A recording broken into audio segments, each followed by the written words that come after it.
Tom Campbell here. If you find something of significant value in our videos, please consider supporting their production through our Patreon account or through a one-time donation. The links are in the description below. Thank you and enjoy the video. All right, Cheryl. Hi, everybody. It's so good to see all of you guys. Okay, well, as you know, you had worked with me for a while about how to get my family back together. And I have to say, it's been a wonderful experience. And I go and see my family at least once a month now. And just today, I met my mom for a little bit, and we were laughing. And at the end, I said, "Well, Mom, you are my biggest teacher." And then she laughed, and then I looked at her. I said, "And I am yours." And we both just really laughed, and we actually got to talk about how our relationship with each other, even though it was horrible, we both grew a lot from it, and we both like where we are now. And now my mom and I have been working together to put the other parts of the family that kind of got disjointed and separated. And then we had a little get together where all the grandkids came and everything's just falling back in place. There was a couple bumpy times because, trying to work through, the things.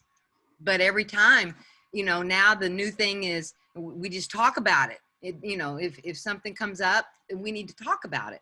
And instead of going over and not saying anything and then getting frustrated and all that. So there's more open communication, but there's harder subjects coming up. And as we work through that piece, I can see how we're all growing now really fast. And my brother and sister, who I helped when they were young, I noticed that when we got put back together, I noticed that there was just this sadness within them. And I thought about it, and I was like, wait a minute, something's really off here. And I thought about it, and I thought, wait, maybe they don't see me as their sister. They see me as one of their main caregivers. And I decided, well, let me see what happens if I treat them like this. And my brother's this big old guy, and I just walked up and grabbed him and said, "Oh, come here, baby brother," and was patting him and he just laid his head on my shoulder. And it was one of the sweetest moments I think ever. And in that moment, I realized how much that all of that had hurt my brother and sister, because me not understanding what was going on, they felt that I was kind of rejecting them. And I wasn't trying to, I was treating them like my brother and sister because I didn't remember all of that. So when I changed how I started treating them, it completely changed how they interact with me. And the other side piece of it is it's really hard for my mom because, she does feel some guilt about what happened. And so sometimes we just kind of hide and I'll interact with them that way. And I was just wondering if you have what are some ways that I can help my brother and sister heal from some of these things, because they thought that I didn't love them anymore. I guess I was just treating them like a brother and sister, not like my kids. And so how can I help my brother and sister? And then how can I help my mom deal with it too? See, I've got both sides. Well, the way you can help most people, and this would go for both your brother and sister and for your mom, is to be very positive when you're around them. Don't talk about things that are negative. Don't talk about what the problems are so much as be positive. Talk about things that they're interested in, things that they want, that they need. In other words, try to keep the conversation on a positive note So you talk to your brother and sister, and what's your brother's interest? What does he do? What is his hobbies? Where is he in school? What's going on in his life? Does he have a new girlfriend? All those things. Be interested in them and their life and what they're doing and how they're doing it. And, not to give them advice. Not every time they tell you something, you solve a problem for them. That won't help, because now you're a know-it-all, trying to tell them how to live their life. You're not the problem solver for everybody. What you are is you're positive for everybody. If you try to be the problem solver for everybody, you'll just create more problems. So you need to just be positive. Go to wherever they are. What's important to them in their life right now, today? Talk about that. Ask them about that. Give them positive things. Resist trying to fix things. Just be positive. And then when you go talk to your mom, be the same way. So always try to connect with people in a positive space. And as you do that, after you've done that, a few dozen times, just them seeing you will put a smile on their face, because whenever they see you, that means something nice is coming, something pleasant. Somebody cares about me, somebody's interested in my life and what I'm doing and how well I'm doing it. And that, more than anything, will change everything. That puts you in a whole different light. So a thing to avoid is being the teacher, the fixer. I'm going to go fix this relationship up between them, and I'll tell them this and I'll tell them that. Well, now you're the master manipulator between sides that aren't getting along too well, and you put yourself in the middle of it, and pretty soon nobody likes anybody. It just gets worse. So just be positive. Just be caring. Talk about and connect with the things that they're interested in, things that make them smile, things that are going on in their life, and just listen. Be a good listener. Say little, and don't try to give too much advice. Let them figure it out on their own, but you can give them hints. Just don't tell them what to do. I have been, that's how I've been interacting with them, all positive. And I noticed that they would come to me and want to tell me about their job and what they're doing and the good thing they did. And I've just been very positive and stayed in that mode. There's been a couple of times where I'm sure it's just the old habit of, because that's what I did. That was my role. I was the fixer of problems. And so it kind of pulls me back into that. And you're right. But I've been being very positive most of the time. But there is that there. You're right. I've been really trying to be aware of it, and I agree with you. Okay. Good. But things are going good. Good. Thank you. All right, Elizabeth. I don't know if you have your formulated question yet. I know you were also working on one, so go ahead. Give it your best shot. Thank you. Whenever I research gluttony, everything I come across is religious in tone, a la the 7 deadly sins and so forth. I get that. I was raised Catholic. However, I really prefer my big toe terminology and thought processes. From an MBT point of view and in MBT terms, what is it about gluttony that doesn't work? You once said that if we are not coming from love, caring, sharing, and cooperation, it doesn't work. I lightheartedly call these the 4 pillars of MBT, just to remind me how I want to be in my life. How is gluttony against love, sharing, caring, and cooperation? What is it about gluttony that doesn't work? It's self-centered.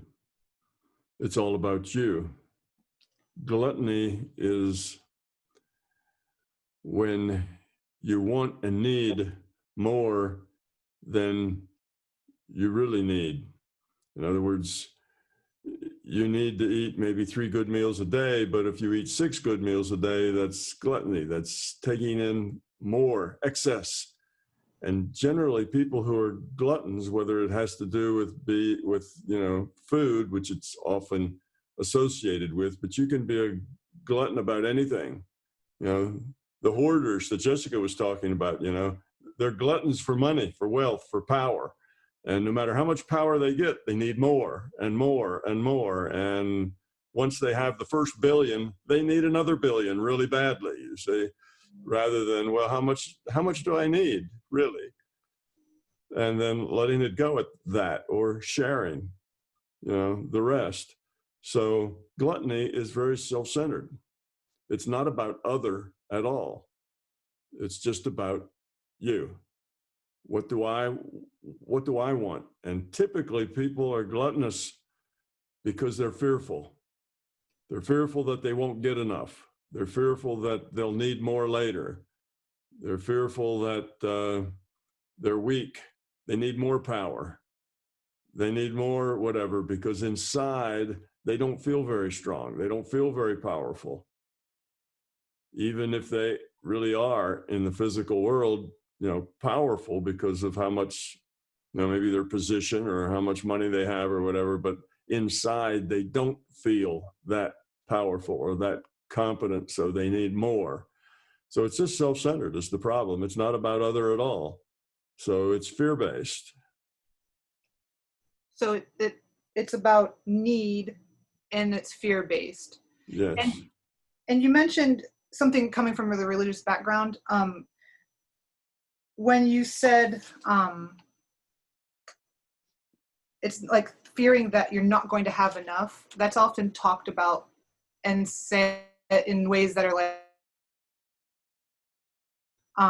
rely upon God or the Lord or whatever, because everything will be given to you, like you're going to be okay. So basically the fear of not having enough and needing things is what the problem is with gluttony, and that it's also just totally self-absorbed. Yes. Now you can be, I guess we can generalize that word glutton to, let's say, if you feel just insecure, inadequate, then you may keep doing things that win awards, doing things that you get attention. You keep presenting yourself as as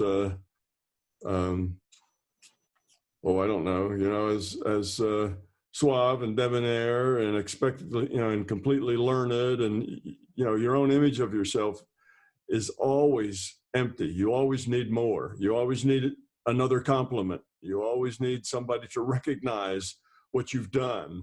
If you do something, you want recognition. You want people to notice. And all of that comes from a fear of not being good enough, of being inadequate.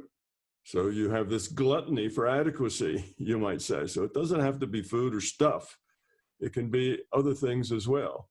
So you're on this treadmill now. You're a type A personality. You work really, really hard and you're demanding.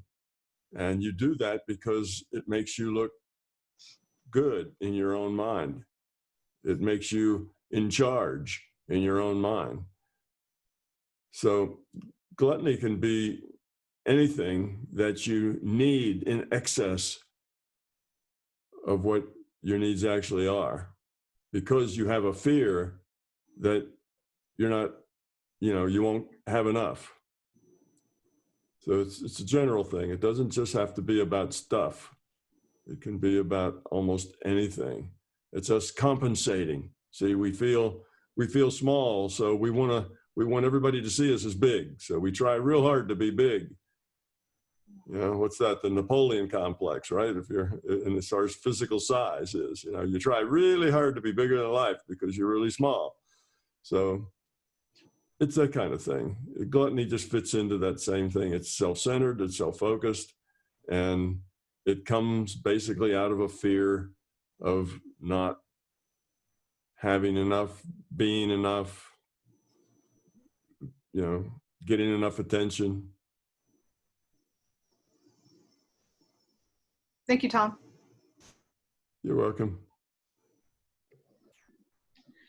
Ms. Haley, nice to see you today. Hi. I had a question about So lovely to see you, everyone, too. Oh, hi, Beth. I had a question about, hi, Tom. In your books, you talk about the tests that you went through, and you kind of discussed them a bit with Bob, and they seem to be standardized. And I had one that it felt kind of like a test to me, was being pulled over for police, and I felt kind of like I'd failed it. So I'm just kind of wondering, is that something that they'll come back around and test again, or do you have to wait another lifetime, or I don't know, how does that all work? No, it will come around. And matter of fact, if you put out an intent, all right, I noticed I failed that, you know, and I realized what the error was, but I think I've learned that lesson now. You know, test me again. You won't get the same test probably, but you'll get another test that you won't know is a test, because it's not a good test if you know it's a test before you take it. But you'll get something that will test it. So just let the system know you're ready to give it another shot. But the system will keep testing you as you grow and as you change and as you're learning. You don't have to wait. If you've failed one, join the club. We've all failed tests. We all know that we failed tests. You know, that's not something that is unique to you. And you get as many chances as you need.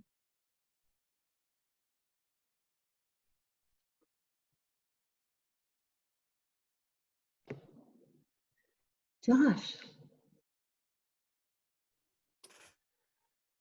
Hello, can you hear me? I do hear you, Josh. Wonderful. All right. So,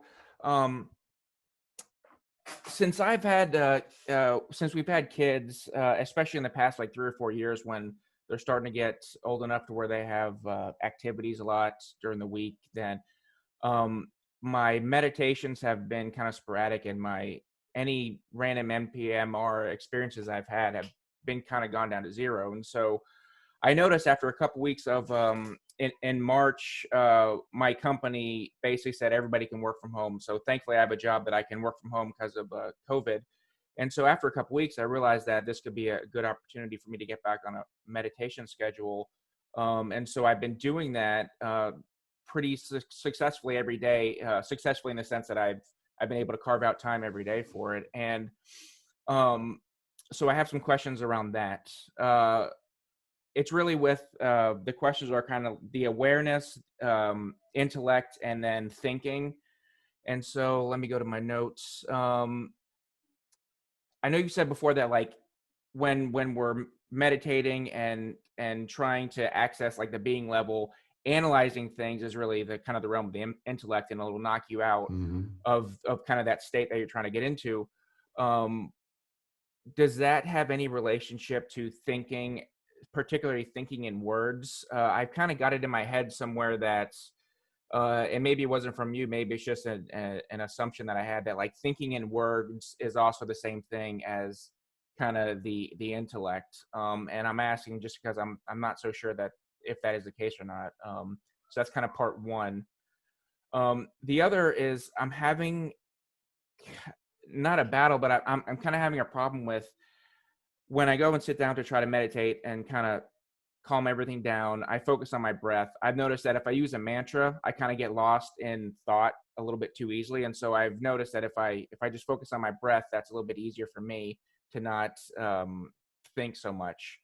And so I've noticed my awareness kind of, a lot of times it'll start drifting off, and I'll forget to stay aware of my breath. And then I'll kind of remember that, and it'll be like my awareness kind of contracts back to being kind of focusing on the breath, and also, you know, looking behind the black of my eyelids. And so I'll do that for a while, and then I'll kind of lose my concentration and then come back. And so that happens a lot. And one of the things that it kind of reminded me of is like dreaming, where when I'm dreaming, obviously there's awareness because I can remember it and think about it later, but it's kind of like the same thing where when I'm drifting off, there's really no like volition or me making decisions. And so I'm just wondering, it seems to me that I want to focus and concentrate. And so drifting off like that is not necessarily a good thing in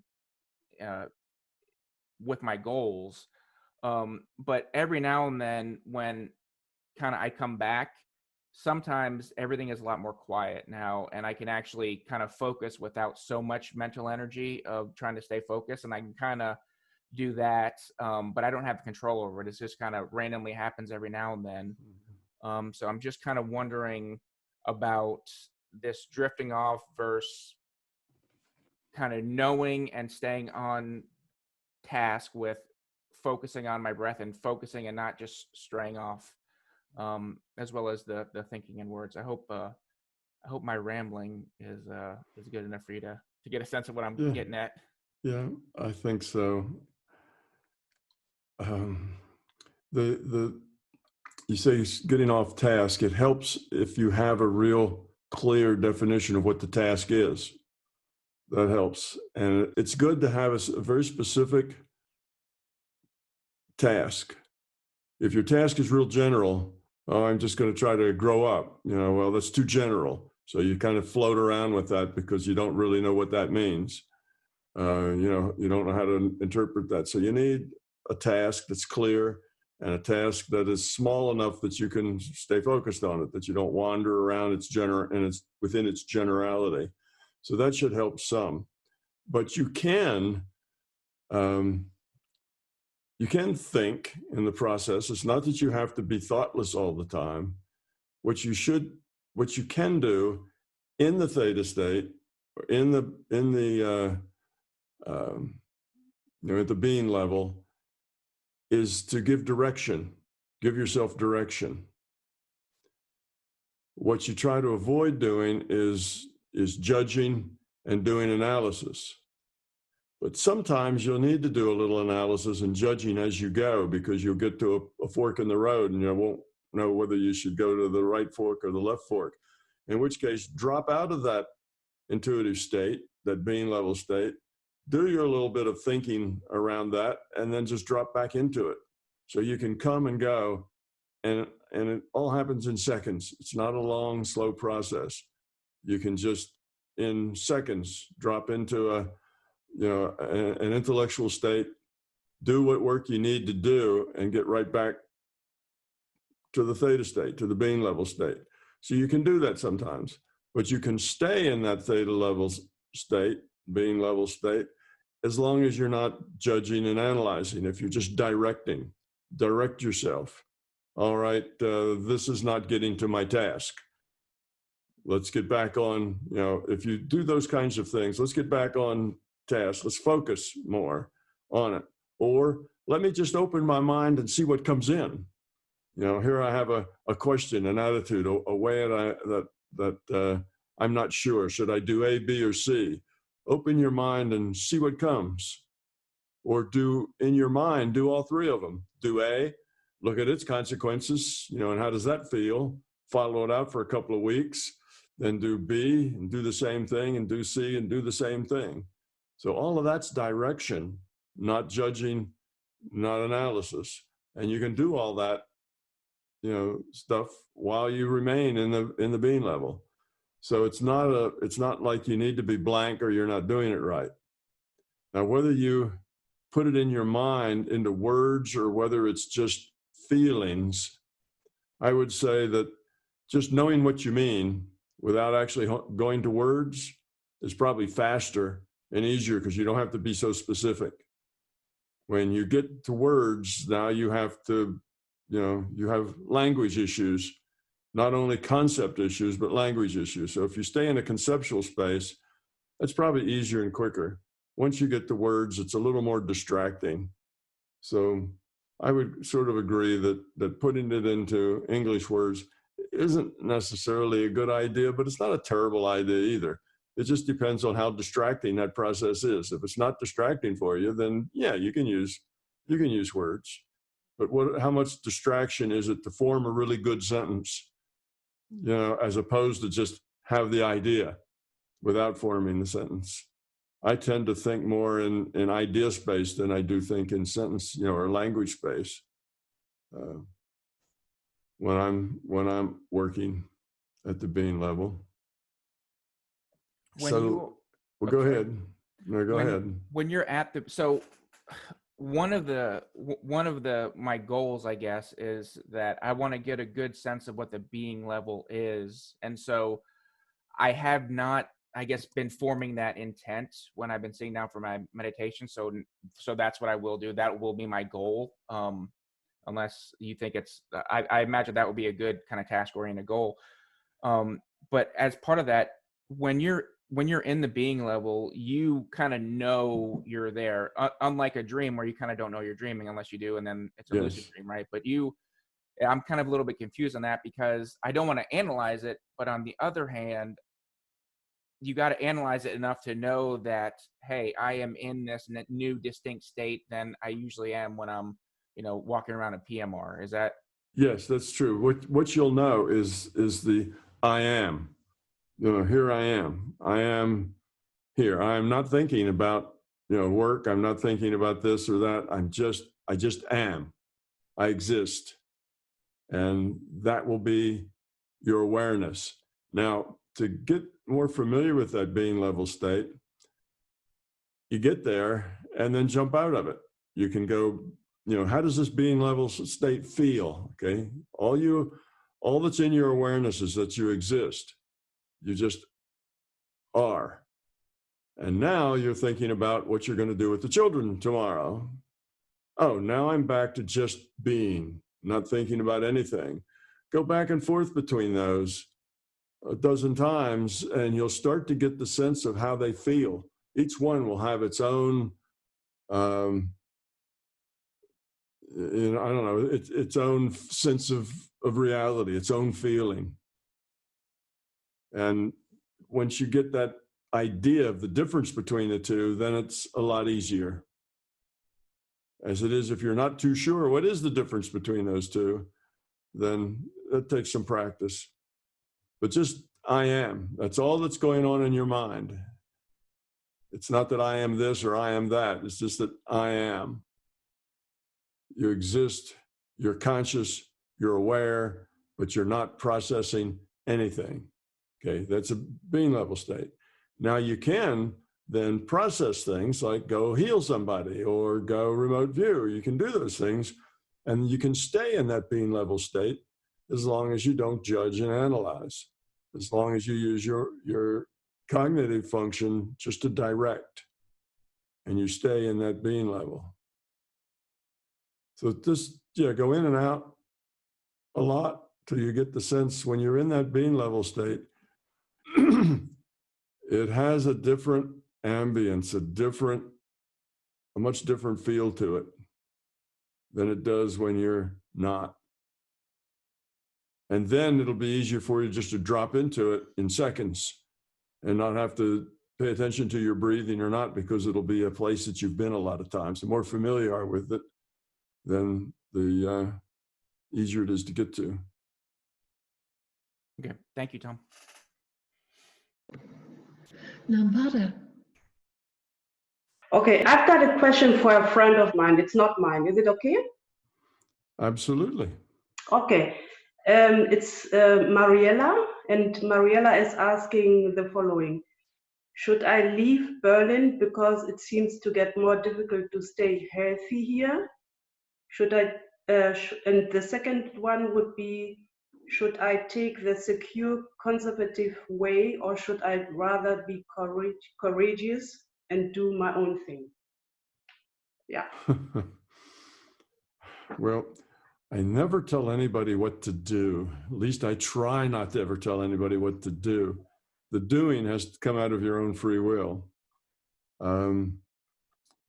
Should you be courageous or do the easy thing? Well, that depends on the situation. Both can be the right answer. It just depends on what the situation is. You said she wanted to leave Berlin because of what? Because she feels that it's getting more difficult to stay healthy. To stay healthy. Healthy, yeah, not like to get under the bus with a lot of partying and so on. That's what she means, I guess. Well, once you realize that your environment is not helping you grow up, your environment is dysfunctional or is keeping you from growing up, then it's a good time to change environments. You know, that would be a good choice. Or you can keep your same environment and just change the people you hang out with and the things that you do. You don't necessarily have to leave a city, you know, to change your environment. Your environment is mostly up here. You know, it's not so much outside of you. If she is doing things and involved in things and constantly being tugged in unhealthy directions, then she has the ability to fix that. Just make different choices. If it's something about, you know, where she lives and the air she breathes and the food that's available for her to eat, and she's feeling unhealthy, well, then that's probably a good idea to start looking for something, you know, for a change, to go someplace else. But it just depends. You know, sometimes the right answer is to stay put and change yourself rather than go someplace else, you know, where the environment's changed. Because in the end, it's really yourself is the only thing you're changing. Is it really the environment's problem, or is it the choices that you're making within that environment? The people you're associating with, or the things that you're doing, or the particular place that you're living. You know, she needs to think about the whole thing. Mostly environments are in your head. They're your choices, and you create them, and you can change them without moving or going anywhere. But sometimes that's not the case. Sometimes you got to pull up stakes and go somewhere else, you know. I don't know. So I don't tell people what to do, because that's usurping their free will. But I try to give them maybe a perspective on it that'll help them make the choice themselves. So that's the first one. And the second one, remind me of that.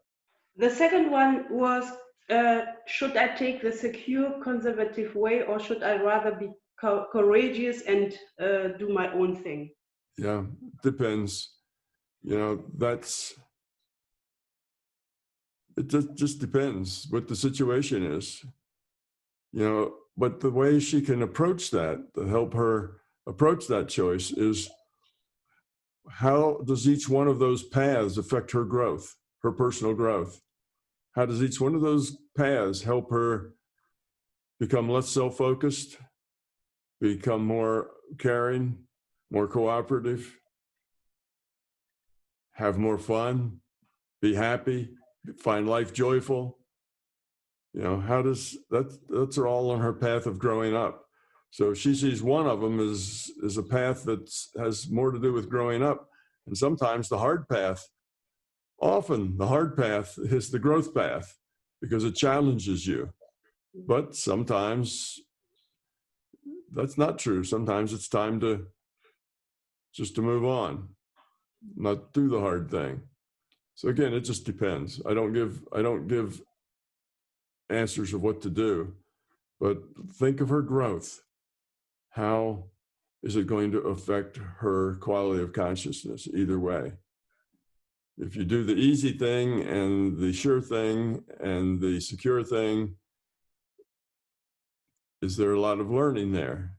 A lot of space for you to grow up, challenges, new ideas, new people to meet, you know, new things to do, growth. Or if you take the tough road and you know, stick something out, or whatever that tough road is, are those challenges that are going to be growing for you? Or are they not? Is it just difficult? Typically, the path of courage is a better path, but not necessarily. Okay, thank you. Next time, I will ask you why I used to be afraid of the backgrounds from Henry and Rooney. Do you see that background? Oh, yes. Next time, I will ask you why I'm afraid of that. Not anymore that much, but like in former times, it really gave me like heartbeat a lot and high blood pressure, things like that. Yeah, I see. They have Rooney looks like interstellar space, and Henry looks like he's has a big eyeball behind him, or maybe a flower. the Never. eye of the universe. Yeah. Yeah. Never. Thank you.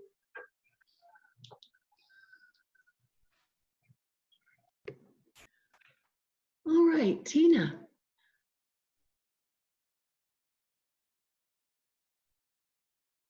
Yes, hello. Hi, Tina.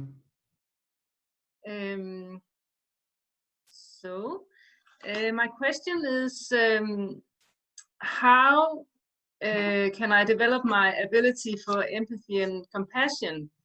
The thing is that I feel that working on my fears and reducing fear in myself doesn't necessarily increase my capability for feeling the warm feeling of empathy and compassion in the heart. So is this something I can work specifically on in another way? Or could you say something about this? Probably the best way to develop your empathy and compassion is to see people as valuable, see people as worthy, as doing the best they can with what they've got. You know, if you see people and you see them struggling and you see them, whatever it is they're doing, you know, they may be being very nice or they may be being totally dysfunctional, but realize that they are doing the best they can with what they came in with what they have to work with. And that most people are not real happy.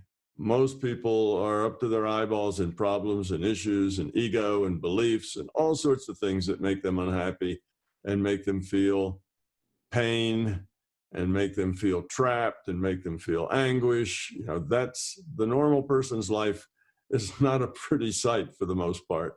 There's lots of things about it that are difficult, and they hardly ever show that. Of course, they always keep a stiff upper lip if they're British, and they always keep a smile on their face. They always, you know, will interact with you without showing that. But the typical person has a lot of heartache and a lot of pain that they walk around with on the inside. And if you kind of appreciate that and see that they're all struggling with life's lessons, doing the best they can, but it's hard, it's challenging. And then that gives you some compassion for them because they are struggling. All right, if you look at them and say, yeah, they're dysfunctional, you know, you deserve what you get, you know, you're being stupid. And that's why your life is so hard, because you're being stupid. There's no compassion in that. There's just arrogance in that. Basically, you're comparing them to yourself and finding them wanting. So if you look at people and see that their life is hard. Now, a lot of that hardness is self-created. Absolutely. A lot of that pain is self-inflicted. A lot of that misery is created by them. But that's okay. That's the way life is. That's how people grow up. The pain is the feedback telling you you're not doing it right, or you need to find another way. So have a compassionate view of people and just seeing them however they are, and maybe you're glad that you're not in their shoes, that you've outgrown a lot of that sort of thing. Think in terms of what you could do to help, if any. A lot of times there's nothing really you could do, but I think it's the way you see people is the difference. If you see people in terms of yourself, well, compared to the way I think and what I know, sort of Vanessa's problem, where Vanessa always knows the right answer and most other people don't, you see, then if you see other people, then you can see exactly what their problems are and why they're all screwed up and why they're so miserable. And you have a little bit of you know, have very little compassion for them because they're creating it all themselves, and they're just not very grown up yet. Well, all that's true, but it's not helpful. That may be true, but that's you judging everybody else by yourself.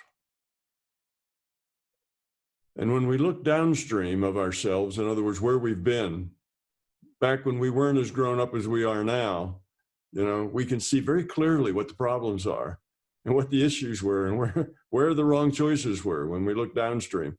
When we look upstream, we don't see anything. Upstream is just fog. It's just hazy. So when we look around the world, all we see are people being stupid, people with poor problems. We don't see those that are more advanced than us, those that are much more grown than we are, and we're the stupid ones, you know. That's all invisible. We can only see clearly downstream. So you look around and you look all the world, and all you can see is dysfunction. People who are more dysfunctional than you are. And you don't have a whole lot of empathy for them because, well, you made it. They should make it too. You figured it out. So some of it just has to do with the kind of the I was going to say arrogance, but it's not the whole thing. It's a self-focused thing where you judge everybody else by yourself. And those that are more advanced than you don't notice them because they're invisible. Those that are struggling more than you, well, their wrongness just stands right out. So that is where the lack, I think, of empathy comes from. You don't see people as they just are who they are, doing the best they can with what they've got, and they're not you. They haven't been, you know, they don't have your experience. They're just doing the best they can, and so are you, doing the best you can with what you've got. And then you kind of feel like, hey, we're all in the same boat. And if you can look downstream and you see those people struggling, and you kind of have the idea, well, if they just stop hurting themselves and stop doing this and stop doing that, their life would be so much better, rather than have contempt for them for the fact that they are less grown than you are, you have empathy and compassion for them because they're less grown than you are. So does that help? Yes, that's very helpful. Thank you. Yeah, definitely. Thanks a lot. Okay, Justin. Hello, Tom. Hi, Justin. So my question is about the term called Mahasamadi from Eastern philosophy. And it's where you consciously exit from this reality or body for the last time. So in the book, The Autobiography of a Yogi, Yogananda attained to this level of Mahasamadhi where he consciously departed from his body. And afterwards, they said that his physical body was perfectly preserved for over 20 days. So I'm just curious, what level of quality or experience do you need in order to attain this? And how would you actually know you're going to do it? Not that I want to do it, but for example, if I tried to do it myself, I don't think it would actually work. But I ask this because before Yogananda left, he said to someone, you know that in less than 6 hours, I will be gone from this world. And also, what would the benefit of doing that be? That's it. Well, there's a lot of facets to that question. The idea that you're going to leave this world and escape the cycle of birth and death and go off someplace else. You're going to graduate from this particular school. That really doesn't happen. You grow up by caring about other people, and when you care about other people, you want to help. You don't want to escape and get out of town because this is a rough, unpleasant place full of people who aren't very grown up. What you want to do is help out. So that idea of escaping is not so good. Now, the idea that he knew when he was going to die and was aware of his death, that's, I don't know, that's not like a hard thing to do. That's pretty available. If you have an intention to go to that time when you die, then you can just go there in the probable future and you can see it. You can play it out. You see who's there, what's going on, what the situation is. And It becomes just information available to you. Now, dying and having your body preserved for, for 30 days, that seems breaking the rule set.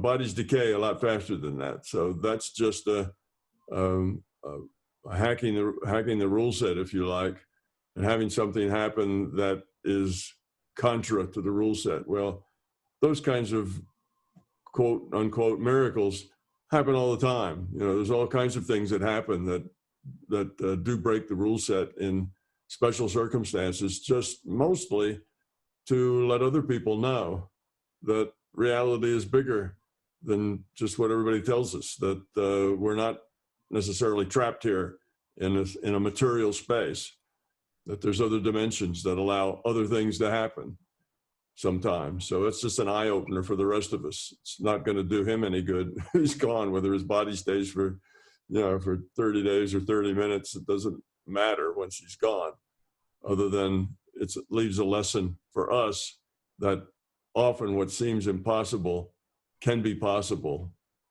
That's a nice lesson to leave. So I don't know really what to tell you. There was a lot of, there was a whole lot of facets to that. I think you shouldn't worry about it a whole lot. It's just as you grow up, your awareness of your end time, of your death, your idea about what you're going to do next, because your consciousness doesn't die, no matter how learned you are, how grown up you are. And basically, if you have an attitude that you don't want to come back here because this place sucks, there's so much trouble here, you like to go someplace nicer and a little more genteel where people are nice to each other, that's not you really trying to be helpful. That's you trying to get into a better place for yourself, which is a self-centered idea, not a giving and caring idea. So people who really are grown up, who are highly evolved, have high quality consciousness, they don't have a sense of needing to escape and not come back. They should have a sense of, I'll do whatever's needed. I'll serve wherever I can best help. I'll, whatever it is I do next, it'll be where I can provide the most help to the system as far as improving consciousness evolution. So whether that's coming back here or doing something else is irrelevant. It's not a matter of what do you want to do next, it's what does the system need you to do next. And whatever that is, that's what you want to do next, because the system knows better where you can be of most help. So it's that sort of a service-oriented attitude. So I don't know if I hit on anything that's useful to you, or do you want to rephrase it a little bit and pick in another direction? Yeah, no, it was more just about curiosity than wanting to escape, and go to a different reality. But yeah, that answered my question. So that's all. Yeah. Often this idea that the great guru is going to do something special that everybody can do, kind of sets the guru apart. And mostly that's his followers doing that, because if he really is a great guru, he doesn't set himself apart at all. Mostly that's his followers who set him apart, because he seems to be more evolved than they are. It's not really an attribute of the great guru, it's more an attribute of the followers who see his greatness in terms of doing things that are impossible. All right, thank you. Yeah. All right, Henri. Hi, Tom. Thanks for being here. Nice to see everybody. It's I think my question falls very nicely as a question after Justin's questions too, because it has to do with the free will awareness unit. When you leave your body, your final will be, right? When you're done with your life here, when you're done with your experience packet. I've always been curious. I have two questions. The first one, I've always been curious when exactly, if there's an exact point, if that's a standard time frame when you are done with your body, when your free will awareness unit joins back with the individuated union of consciousness. If it depends on the person, if it depends on things that happen in between a lot, or if there's a standard as far as the timing when that happens. Well, generally the timing, Henry, is just when the body is no longer viable. So when you die, that's the time. Now, sometimes it's before your body actually dies. If you're in one of these comas and you're brain dead, say, then your body may live on a long time, but you don't just hang out there, waiting for them to pull the plug. You go ahead and get ready to do your next incarnation, even while that body's still lying there. So in that case, you don't have to wait for the body to die. But that'll only happen when the probability of you coming back out of that coma is very, very small, close to zero. When the system knows that you're not coming back, you're not going to say one last word, you're not going to, make your last smile to somebody, you're not going to interact anymore, then basically it's time to move on. So that moment is typically just at the moment of death, when the person lets go, because up until that time, they really are interacting, and people are sitting around and maybe they're moaning or groaning, or maybe they're making eye contact or saying things or whatever, but then at the moment of death, they're gone, and that's when they begin to reintegrate. The free will awareness unit begins to reintegrate with the individuated unit of consciousness. It's right then, but it happens very quickly. It doesn't take time. It happens very quickly. So when somebody is undergoing the life review, for example, at that point, we already integrated with our higher self? Yes, by the time you're doing the life's review, you are seeing that life's review from the viewpoint of your IUOC, individuated unit of consciousness, not the free will awareness unit. Yeah, that integration, it may take a little time to fully integrate, because, it takes time for that dream to fade. While that dream's fading, you kind of have a foot in both worlds for just a little bit of time, but very quickly that transition is complete. But it starts right at the instant of death, and generally doesn't take all that long. That's great. That's great to know, Tom. So when you're evaluating your choices, your decisions, you have the full backing of your previous experience to fully understand everything you've done. Yes, you do. So you see everything in a new light. You can look at those things that you've done and you see them in a different perspective, because you're not just the free will awareness unit. By then, you're the IUOC that's negotiating the next incarnation. And the IUOC knows what it needs to do. It knows where its weak spots are. It knows some of its problems and some of the things it needs to work on. So that's the one that needs to be doing the negotiating for what are we going to do next? What are we trying for next time? All right. Thank you, Tom. That's thank you. Appreciate that. My second one is, I remember in one of Bob Monroe's books, I wish they were movies, but in one of his books, I read something about somehow he found a way, he figured out that there was like a twin free will awareness unit in his case, like a little, like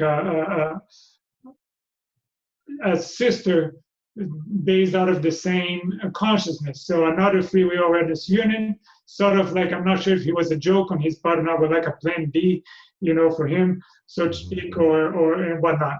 Is that a common thing for most of us, or is that just something that is seen with some with somebody more peculiar or with a peculiar plan in life or goal, or most of us are in the same boat? Yeah, no, that was just Bob's interpretation. He was seeing probabilities. He was seeing himself and probable future self, and the growth and how he would be in a probable future. He was seeing other choices that he could have taken. So I think he was just looking at various probabilistic instances of himself, but it's not that these other things really existed outside of him. They really exist inside of him as potential. So these were his potentials that he was looking at, and they weren't fixed. They were in flux. His potential changed from day to day like everybody else's. As we learn and as we grow, our potential changes. So it was just Bob's interpretation. I think he had the eye there, and I can't remember his terminology, but yes, he saw different aspects of himself and different possibilities of his growth and of his evolution and of what he could become and where he was going and what he might be like. And all of that was just a exercise in looking at the possibilities and probabilities of his potential. Gotcha. Thank you, Tom. Mm-hmm. Wendy, please go ahead. Hi, Tom. Hi, everyone. Thank you for being here. I have a question. I'm just going to read it. It's about healing. You had mentioned before that healing is one of the easiest things that one can do, since our insides are generally not rendered on the outside, and that have more flexibility for rapid change. But you also mentioned that healing oneself was trickier than healing others. And I feel that I would be much more effective at giving to others if I didn't need to focus on myself for healing. So I'm wondering if there's a way to disassociate myself from the subject of myself in order to have a more detached reaction to the result. Or there seems to be I'm very keen on healing. Okay, so you're interested in healing yourself, but that's a little problematical because you need to be detached. Right. And if you have ego, then you're not detached. Right. So that makes it harder to work on yourself, but you can still work on yourself anyway. You probably won't be very good at diagnosing yourself, but you still should be fairly good at healing yourself. Okay. The diagnosis will be difficult because if it's not a happy diagnosis, you won't want to see it. And that part of you that doesn't really want to see that is going to get in the way. Or if it's happy, then you'll think, oh, did I just make that up? You won't trust it. So it's that ego jumping in that because it's invested in the outcome. So the way to do that is to get rid of the ego. If you get rid of the ego, then you can be detached when you work on yourself. But the actual healing yourself isn't quite as hard because you're just working on a problem, and you don't have to really do a diagnosis first. You can just say, all right, I want this black spot, where it is. You can just make a black spot in space. It doesn't even have to be in your body. It can say, I'm going to get rid of this. It's going to get rid of the things in my body that's, causing me problems. And then you just work on that. So keep giving yourself energy and focus to get rid of those problems without actually defining the problems. It's the defining the problem where your ego runs into difficulty. It doesn't want to see that problem. It doesn't want to admit that problem. So just set it up as a symbol. Here's a symbol of my problems. You can pick any symbol you want. Here's a symbol of my problems. Now I'm going to get rid of that symbol. As I get rid of that, that will, that's me getting rid of my problems. So now you don't have to name them, which is the part that catches with your ego. So that would be the way to approach the healing, just symbolically, and it will work pretty well. Okay, thank you. Yeah, just try to keep your intellect out of it. Just keep yourself in the being level. Okay. That's important. Thank you. Mm-hmm. Tom Campbell here. I and MBT Events hope you liked this video. We now have well over 1,000 hours of free video on this user-friendly, ad-free YouTube channel. Though these videos are free to our viewers, they represent many thousands of hours in production and editing, and many thousands of dollars invested in video and audio equipment, along with the required computers and software to store and process the raw video into finished products. So far, all of this content has been funded directly out of our own pockets. Be assured, we will always continue to do what we can. It's our life, our purpose, a labor of love that we will continue to pursue as best we can. However, those pockets are not as deep as they used to be. Thus, we are now seeking to augment our resources with support from our viewers. If you find something of significant value in our videos, please consider supporting their production through our Patreon account or through a one-time donation. The links are in the description below. Thank you.